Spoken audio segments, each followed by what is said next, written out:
Question یہ ہے کہ کیا سفر کا مہینہ ایسا ہے کہ ہم اس میں اس کی برکت سے اس کے وسیلے سے کوئی دعا مانگ سکیں جیسے بقیہ مہینوں کے وسیلوں سے دعا کی جاتی ہے؟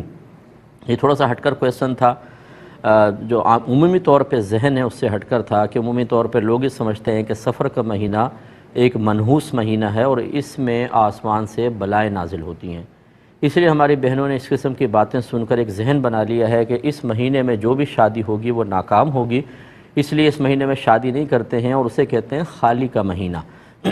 اس کی کیا شرعی حیثیت ہے بتاتے ہیں۔ دیکھیں، کوئی مہینہ منحوس نہیں ہے، کوئی چیز از خود منحوس نہیں ہے، شریعت نے اس میں نحوست رکھی نہیں ہے، یہ اصول یاد رکھیے گا۔ لہٰذا یہ کہنا یہ کپ منحوس ہے، گلاس منحوس ہے، یہ پین منحوس ہے، بہو منحوس ہے، معاذ اللہ کوئی مہینہ بالکل جائز نہیں ہے، پہلی بات یاد رکھیں۔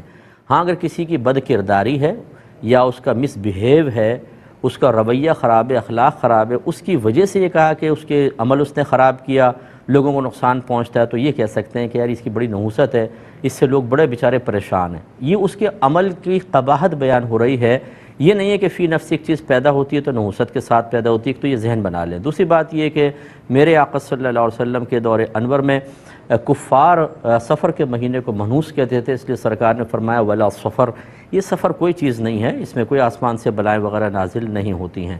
بہنوں کے لیے گزارش یہ ہے کہ ایک روایت کے مطابق، یہاں دو روایات ہیں، ایک روایت کے مطابق بی بی فاطمہ رضی اللہ تعالی عنہا کا عقد مبارک حضرت علی کرم اللہ وجہہ الکریم کے ساتھ سفر کے مہینے میں ہی ہوا تھا۔ دو روایتیں، ایک میں یہ اور ایک رمضان کی روایت ہے، تو اس کا مطلب یہ ہوا اگر سفر والی روایت لے لیں تو خود نبی کریم صلی اللہ علیہ وسلم نے نکاح کے لیے اس مہینے کا انتخاب فرمایا اپنی صاحبزادی کے لیے، تو پھر کیسے یہ مہینہ منحوس ہو سکتا ہے؟ تو یہ غلط بات مشہور ہے۔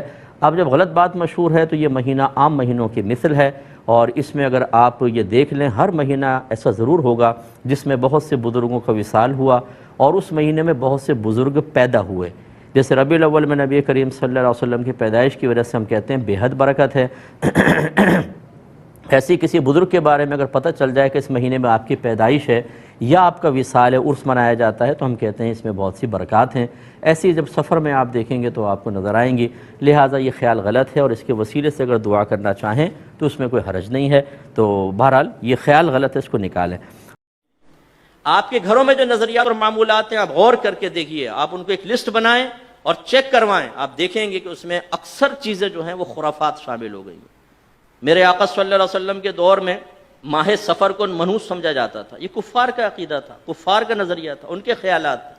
سرکار نے فرمایا ولا سفر، سفر کوئی چیز نہیں ہے، اس میں کوئی نحوست نہیں ہوتی۔ ہمارے گھروں میں سفر کا مہینہ عورتیں کیا کہتی ہیں؟ خالی کا مہینہ ہے، اس میں شادی نہیں کریں۔ کیوں بھائی نحوستیں نازل ہوتی ہیں، شادی کریں گے بے برکتی ہوگی۔ اتنا ان کے سمجھ میں نہیں آتا کہ سفر کے منحوس مہینے میں تو آپ نے شادی نہیں کی، تو اس کا مطلب ہے 11 مہینے تو بابرکت تھے نا، ان 11 مہینوں میں جو شادیاں ہو رہی ہیں ان کی کون سی برکات ظاہر ہو رہی ہے یہ بتائیے۔ کس نحوست سے بچنا چاہتے ہیں کہ سورہ آٹے کی گولیاں بنائیں، سورہ مزمل پانی میں ڈال دو جی، کراماتی مچھلیاں وہ گولی کھا کر ایسی دعا دیں گی کہ پیر اور فقیر کی دعا بھی کیا اثر کرے گی، وہ مچھلی کی دعا اثر کرے گی اور بیڑا پار ہو جائے گا۔